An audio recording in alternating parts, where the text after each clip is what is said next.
इस मंदिर में लगता है भूतों का मेला। एक ऐसा मंदिर जहां भूतों का लगता है मेला।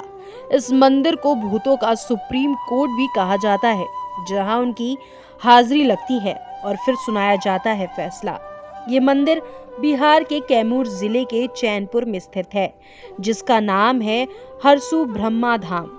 ये मंदिर भूत प्रेत बाधाओं से मुक्ति पाने के लिए प्रसिद्ध है। इस मंदिर में एक विशेष मेले का भी आयोजन किया जाता है, जिसमें भूतों का एक दरबार सजाया जाता है। इस मेले में कई ओझा गुणी आते हैं और लोगों के शरीर पर से भूतों को भगाते हैं। अगर कोई व्यक्ति किसी भी भूत बाधा से प्रभावित होता है और इस मंदिर में आता है, तो वो कभी भी यहाँ से खाली हाथ वापस नहीं लौटता।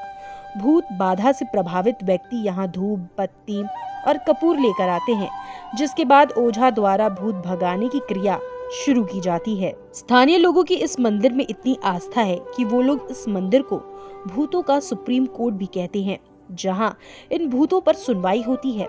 इस मंदिर के पुजारी का कहना है, यहाँ 650 सालों से भी पहले से ये भूतों का मेला लग रहा है। इस मंदिर के यहाँ बनने की भी एक कहानी है। दरअसल 1428 में इस इलाके में राजा शालिवाहन का एक राज हुआ करता था। राजा का कोई भी पुत्र नहीं था और उनके द्वारा पुत्र प्राप्ति के लिए काफी कुछ किया गया, लेकिन बावजूद इसके उनका कोई पुत्र नहीं हुआ।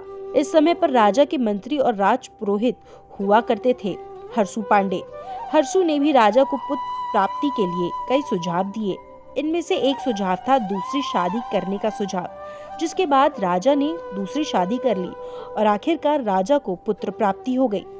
इस दौरान राजपुरोहित द्वारा राजा को कुछ नियम बताए गए थे, जिनका उन्हें पालन करना था, लेकिन राजा ने उनमें से किसी भी नियम का पालन नहीं किया और साथ ही अपनी पहली पत्नी के कहने पर उन्होंने राजपुरोहित का घर जमीन दोज कर दिया। राजा द्वारा ये सब करने के बाद राजपुरोहित को गुस्सा आया और वो राजा के महल में 21 दिन के आमरण अनशन पर बैठ गए। इसका नतीजा ये निकला कि जनवरी 1914 में राजपुरोहित ने अपना शरीर त्याग दिया, जिसके बाद राजा के पूरे राजपाट का विनाश हो गया। जिस स्थान पर राजपुरोहित ने अपना शरीर त्यागा था, उस जगह पर हरसू ब्रह्मा का गर्भगृह है।